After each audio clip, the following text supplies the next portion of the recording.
Coaching Soccer Weekly, episode 332, 4v4 plus 3. Entertaining, educational, and inspiring soccer content to help make you a more effective coach, player, or soccer fan. Hello and welcome back to Coaching Soccer Weekly, presented by World Class Coaching. My name is Sergey Rabinovich, and this is the podcast devoted to bringing you cutting-edge methods, techniques, and tactics for coaching soccer. It doesn't matter if you're an experienced coach that's been training teams for many years, or you're new to coaching and working with the teams for the very first time. There's something we can all do to take our coaching to the next level. Welcome back. This weekend we had 4 games. I was at 3 of them. And something that just keeps coming up is the weather. It's probably the hottest summer I've ever seen here in Toronto. And it was just a tough day to play. It was just a tough day to play, and I'll go into that a little bit more. The morning games are okay, and luckily I scheduled all of our field time from 9 in the morning, and we're around these big buildings, and we have a beautiful field. Every single time we get there for the games, the field is cut, absolutely gorgeous. And our first game was our 2012 game. We played fantastic. And our 2012 game is provided and sponsored by Vio. Vio is absolutely amazing. If you missed my announcement last week about Vio, they are raising their prices. So if you are thinking about getting Vio, now is the time to do it. And if you're looking for a discount, which you should be if you're getting the Vio, because who wants to pay full price? I don't. It is Coaching Soccer Weekly 100, so CSW 100. It's not the full word. It's CSW 100, and that'll get you $100 off Vio. And what's really been great is I'm starting to see Vios everywhere. Not only that, I got an email from Ontario Soccer that there is now going to be a partnership with Vio and Ontario Soccer, so congratulations to Vio for that. It just seems like Vio is destroying the competition when it comes to cameras, and everyone just sees the quality of the product itself. So really happy for Vio's success and that they sponsored the show, so thanks, Vio. Our 2012s played on a fantastic field, our home field, and we played so well. So we played a team that we've played before. When we played them before, we played them in the community atmosphere, which means that all the teams were playing at the same time. That was the field that was super small. That was as big as a 5v5 field, and the nets were super small, and it was a competitive game. Like, they were tough. So going into this game, I was expecting that we were going to face a team that was at the top of their game and just giving it to us. But it actually was the complete opposite. We had possession 90% of the game. Unfortunately, all of our goalkeepers are just not here at the moment. So we have one goalkeeper for our 2012 and 13 team that is here. I sent him to the 2013 game, and I'll talk about that a little bit later. So our 2012s didn't have a goalie, so I made the bold decision to go, instead of playing our usual 2-3-1, we played 3-3-1. So we didn't really have a goalkeeper. We had a sweeper. And they scored goals on us. Every single time they just won the ball, they took a shot. They got, I think, 3 goals from half. So it just wasn't a game that we were going out to win. But the possession, the play, oh my goodness. With this team, when I'm watching them play, it makes me smile. It makes me so happy. And I love watching them play. There's no other word. There's no other sentence. When we play against other teams, I love watching them play. The problem is pretty obvious, though, looking at our past games from 2012s. If it comes to a turf field or the size is too small, that's when we kind of lose who we are and what we're about. So I'm looking and thinking about ways to fix that. The best way to do that is to get our own turf field, but in Toronto, that is not very easy.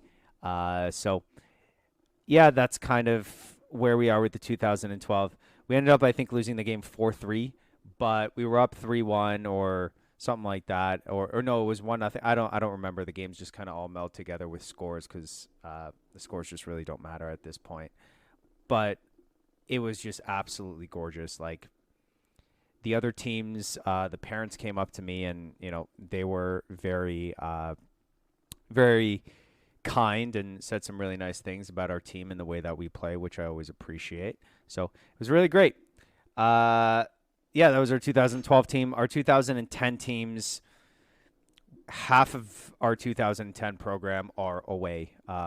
Whether it's France, other vacation, they're just away. So when we got to the field, we kind of put the teams together. We played back-to-back games. The fields that we played on with the 2010s, it seems like the more south you go, which is more towards downtown Toronto, anywhere. So we're in North York, which is the greater Toronto area. So we're outside of Toronto. When you're in Toronto, the fields that I've seen, they're just not good. Combined with 30-degree weather and no rain, we were playing on dirt fields. Balls were bouncy and just wasn't our team. We can't play like that. It's very tough. So first game got destroyed. Wasn't even a competition, to be completely honest with you. We couldn't do anything. And then we got to the second game, and I just changed it up. I got to the field. There was no grass. There was no grass on this field. So I just said to the players, let's kick it up. Let's not play anywhere close to our half. And that made the game more competitive. We were up 3-1, and then the other team came back with one of the nicest goals I've seen in youth soccer. He did a bicycle kick. I don't even know. It was absolutely beautiful. And that ended up, I think, 3-2. Then they got a free kick scored, which shouldn't have happened because it's two-touch for the goals. Went, spoke to the ref at the end of the game, just kind of letting him know the rules.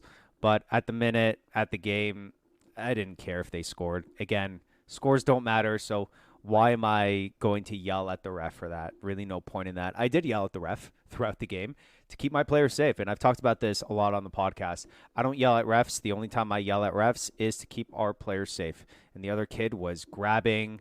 He was hurting our player. He was tripping him, just not even playing the ball. And that's when I get mad. That's when my voice comes out.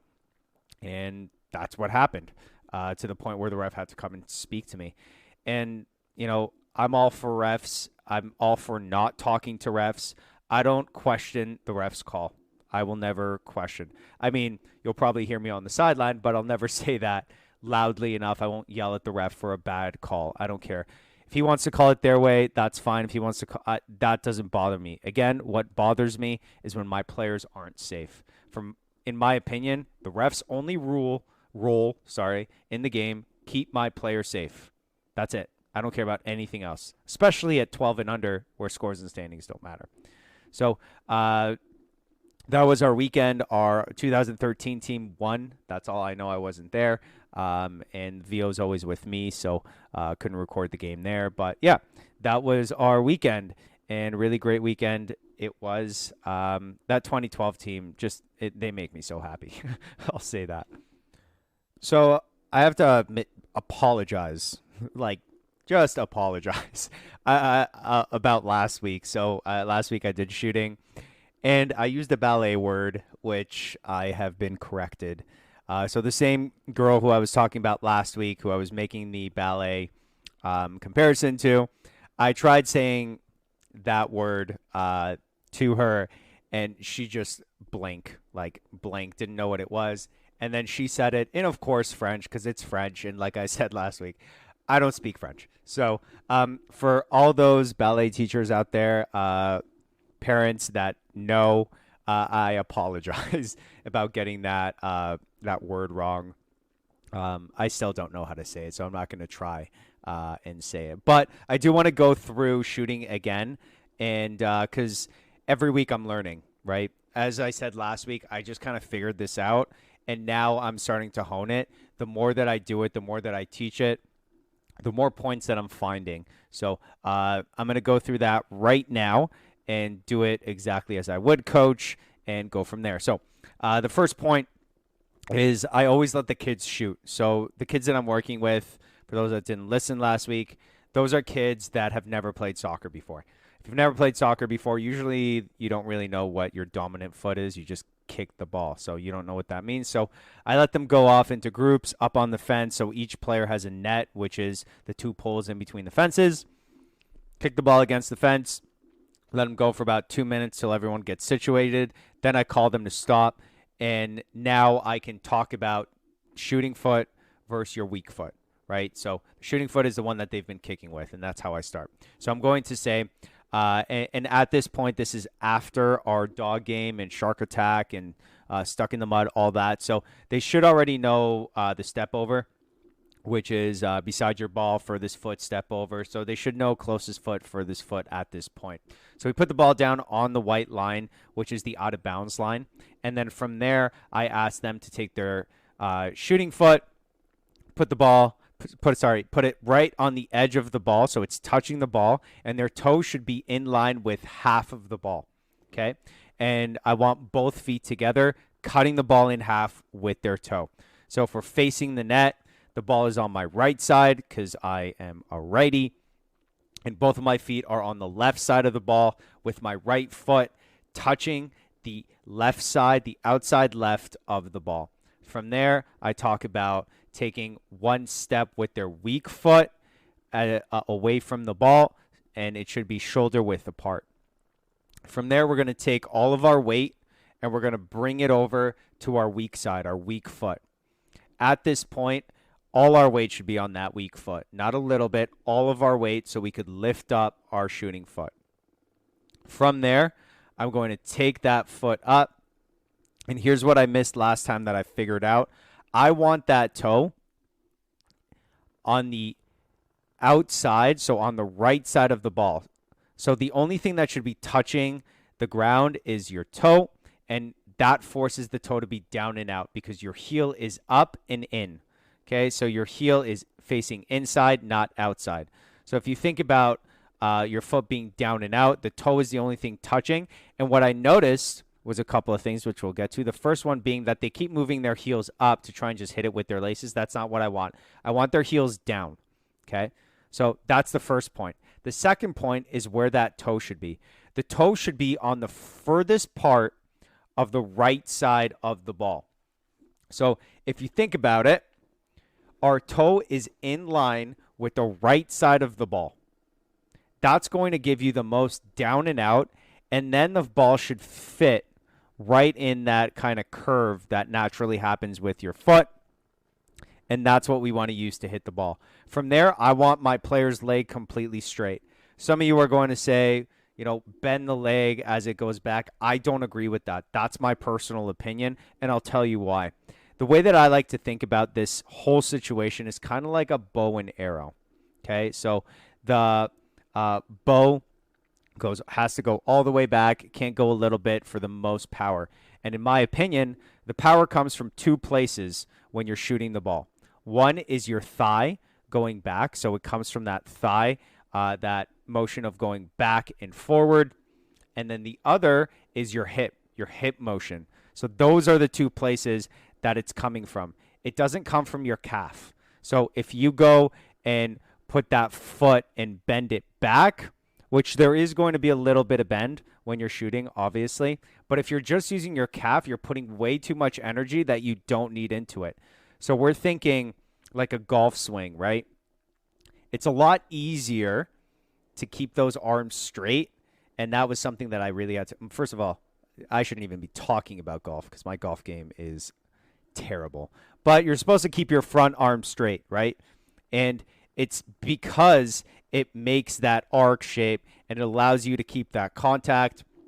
I don't really know why, to be completely honest with you, but it's the same type of thing. So in soccer, for me, that leg has to be straight on a full diagonal, and all I want is a small donkey kick. So all I'm going to ask them to do is, keeping in that shape, toe down and out, is just to move their legs straight backwards like 5, 6, 7 centimeters and then forward to hit it, just so they can get and understand where they're going to hit that ball. And then we do it over and over and over again. And that's where I am. I just want to make sure we understand that this is the very basic level of shooting. Okay, toe down and out. This is kind of the way that I figured out that forces every single player to keep their toe down and out. There's so many more parts after this, but we're still here.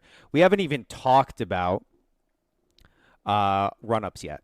Like we're not even close to that. So we're just getting toe down and out, toe down and out, toe down and out, and making sure we're hitting it in the right spot, hitting it in the right spot. The idea is that the rest of it should be super simple. Why? Because we teach our players fake shots, right? Stare, point, step beside the ball, donkey kick, and shoot. So their run up should already be pretty good. So if we can just teach the contact, then we can put both things together and then go from there. So I wanted to make those two corrections there. That heel that comes in, not out, and the toe is the only thing that's touching the ground, and it's in line with the outside of the ball. So those are two pretty big points that I learned this week. So I'm always learning, which is great, and then I'm excited to share that with you. So a bunch of my players are doing other camps throughout the summer. The camp that I'm a part of, unfortunately, is very, very expensive. So I've had one of our players come in, but it's not something that's feasible for all of our players. So they're at other camps. There's a Real Madrid camp going on now that they're a part of. They went to another soccer camp. They're just going all around and doing it. And I think it's really good for the players to get experience with other coaches, kind of seeing how other people do things. I think that's going to be really good and help them understand why they love what we do so much. And I'm going to use a word that I promised myself I wouldn't use, but I'm going to break it. And it's a word that I don't use often in life, but I have to use it because it's how I feel. So here it is. The word is hate. Okay. I hate lines. I hate them. Everybody hates lines. There's not a person out there in the world that is excited to get into a line. Maybe I'm wrong. But I guarantee you it is much better to be first in line or not be in a line. There's nothing that we do in our sessions that has lines. I went and I watched one of the training sessions at another camp because my camp ends it's half day. And they were doing lines, which I understand, right? We're at a camp. You don't want the players playing 100% all day long. They're going to be tired by 10:30, right? So it makes sense. But I just hate lines so much. And here's why. Here's my opinion about lines and why I hate them so much. If there is a line of players, and every coach out there will agree with me, guaranteed. Let's say the line is 3 players long. The 2 players that do not have the ball, one of them is going to be talking, okay? One of them is not going to be paying attention, especially if you're talking about like 8, 9-year-olds. One of them is going to be looking up at the sky. There's plants on the ground sometimes, grass, whatever. They're not going to pay attention. And what happens then? As soon as they're not paying attention, one of 2 things happens. The coach is going to yell at them to pay attention. Or 2, one of their teammates is going to yell at them to pay attention. Both of those things do not help create a fun playing environment. Yelling is absolutely not tolerated in my academy. The only time I yell, and I do yell often, if you hear me in the games, I am screaming. But I'm not screaming at my players. I'm screaming positioning things because they're so far away. That's why I'm screaming. I'm not screaming at them in a mean or negative way at all. It's just positional based, and it's because I'm so far away that I'm screaming. That's the only reason I ever raise my voice. I never scream at a kid in a negative or way that's going to hurt their feelings. But with lines, it forces you to do it. I mean, if you have 13, 14 players in a session, there's always going to be one that's not paying attention. If you have a line of more than 3 or more than, 3 or more, I would say, there's always going to be one that's not paying attention. And then you're creating a negative outcome because either they're all going to pay attention, which is super rare, by the way, that every single player is going to be paying attention, especially if you're constantly stopping because they just want to play. So for me, I can't do lines. And today at the camp, I just realized it. I can't do lines. It's not in me to have them not be playing. So even in a camp situation for me, I just give them lots of rest. When they go off the field to grab water, that's for me in the camp atmosphere only, not in the academy atmosphere. That's when they can talk to each other. And I don't even go with them. I let the counselors, who are counselors, not soccer coaches, they go with the players and they can hang out for 5 minutes, whatever it is. But that's their time to talk. Then I bring them in and make sure they're all playing. So that was just a realization I had today. I hate lines. So if you do lines, you can do lines, but please think about the negative outcome that will inevitably happen and has happened, and try and think of a way not to do it. I'll give you an example today. Today was a really unique situation because it was a rainy day. So we got players that weren't even interested in soccer. They were going to do, we have like boats and water sports, all that thing. So they brought players from there to our soccer program. So these are kids that literally have no interest in soccer.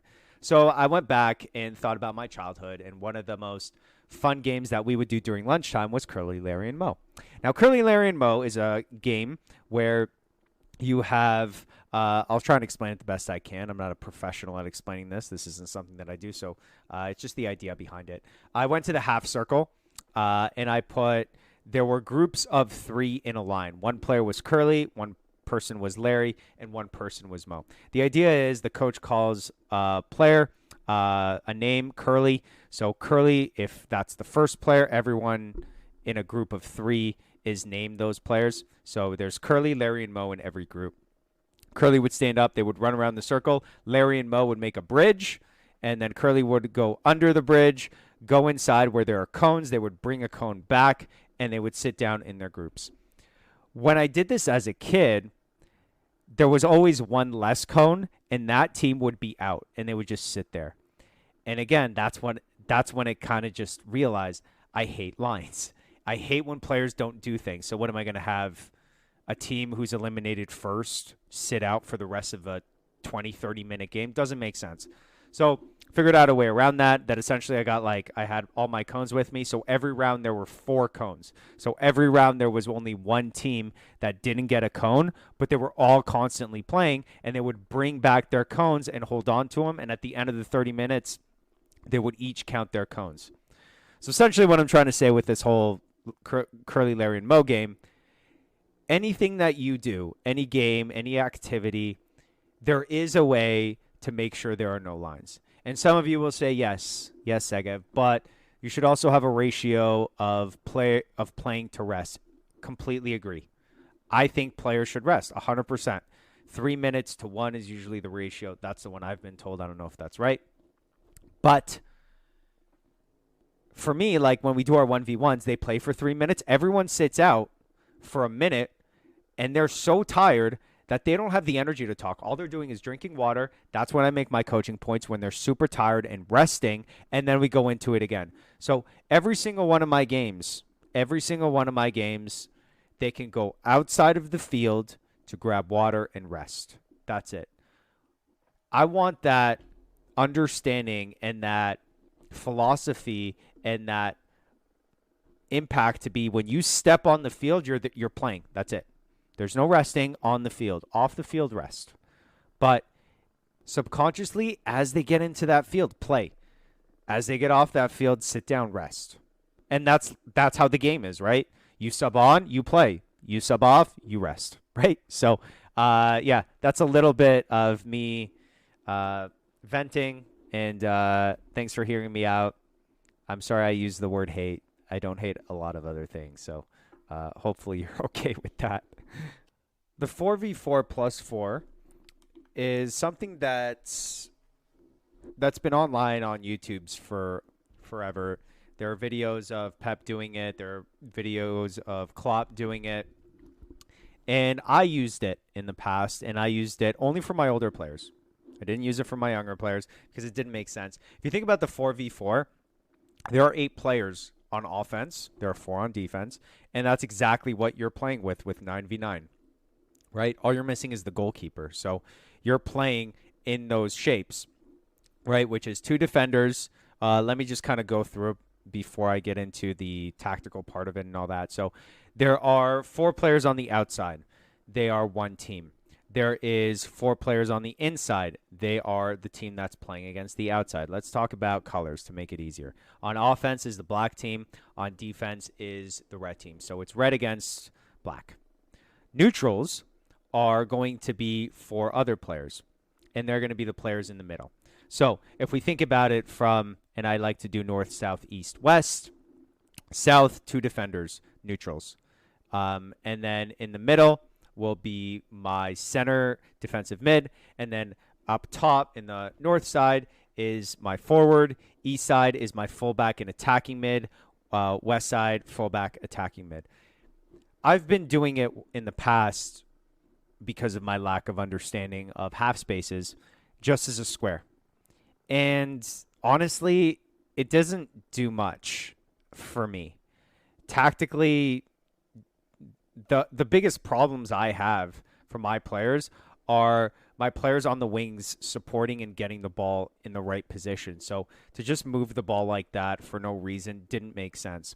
So what I did was I added a half space, and then we put the same rules that we have tactically for our team for the attackers. So I want to go through that with you, and then I'm going to also talk about how I did this now with my younger players. And now with my level of understanding of the half spaces and all that, it works really well. But let's start with the older kids. Okay, so we talked about how it works, 4v4+4. But here's how I switch it up. I added wide space and a half space. So I added the spaces. Okay, and if you're new to the show, the wide space is the space on the wing. The half space is the space between the end of the wing and the 18-yard line, I think. Right? No, sorry. Let me start that again. The 18 is at the edge of the 18 to the edge of the other 18 is the wide space. Then from the smaller box to the other edge of the small box, that's the half space. And then the center space is split down the middle into 2 center spaces. Okay, so that's how I kind of divided the field now. And here was my rule, okay, because this is how we play. So when the defenders had the ball, that's the 2 neutrals in the back. The 2 fullbacks are hugging the wide space. So they're in the wide space, hugging the line, and they're supporting. Now our attacking mids are actually in line with the defenders, and they are in the half space.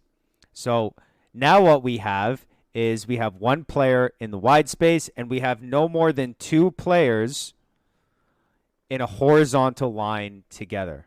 Sorry, not a horizontal, a vertical line.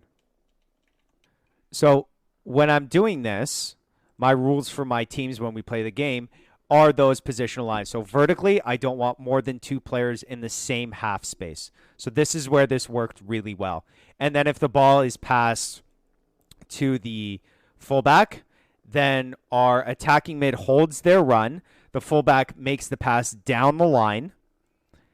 Now the attacking mid has to shift to the wide space. And as soon as that happens, now the fullbacks goes inverted. And now, again, they're not in the same spaces.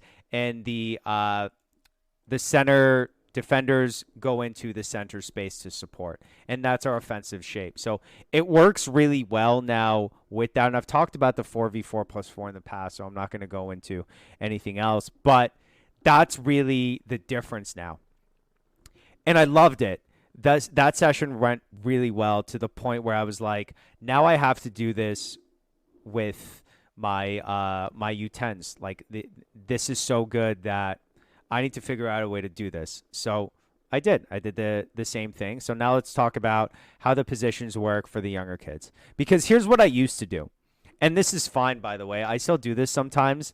But my players, and again, this U12 is just, they're so great that I needed the level to be higher. Because usually what I do is I'll play 4 neutrals, and then I'll just do a 2v2 on the on the ending. So it's 2v2+4.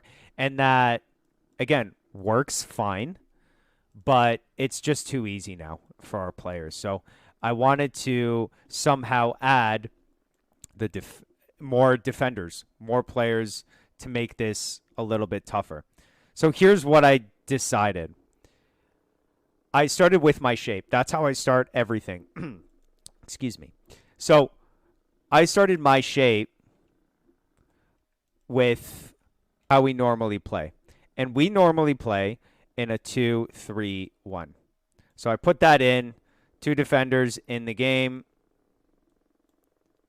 2 players on the wing, one side, and then the other on the other side. I'm doing this with you, by the way, on my AS Cloud, so this way I can talk it through it a little bit slower. I'm also a visual learner, which I've talked about in the past.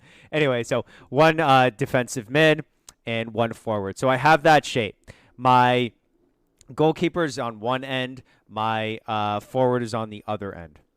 And then now I'm going to put in my 2 defenders like I did before, which are going to each mark the fullbacks. The wide midfielders. And now I wanted to figure out a way that I could add more. So the way that I always go in tactical rondos is I add more defenders for the wing players. In my head, the wing players were always just the midfielders. But technically, the defenders are also sometimes in the half space. So I decided to put in 2 players on that.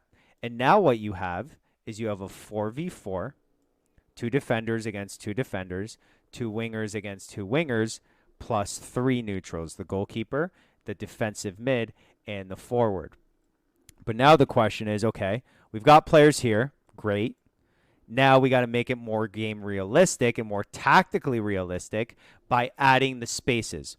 So then I added the half space, the wide space, and the center spaces. And once I've done that, now we can talk about, okay, what's my tactical plan? What am I planning throughout the game, and how can I do this in this rondo? So it's actually going to be the opposite of what I did with the older kids. So with the older kids, the 2 players that are closest to the ball, the fullbacks, they're going to hug the line because the players on the south side of the line are my defenders. Sorry, let me start that again because that already sounds not very clear. If we think about the 9v9, the 4v4+4, there were 2 defenders on the south side, okay? And then my 2 players on the wide spaces, those are my fullbacks, and fullbacks should be wide when the defenders have the ball. But now with the goalkeeper, who is my player in the south side when we're doing the 4v4+3, my 2 defenders are going to actually be in the half space because that's where their positioning is when we have a goal kick, right? So if you think about a goal kick, you don't want your 2 center defenders to be in the wide space. You want them in the half spaces, right? So that's where they are.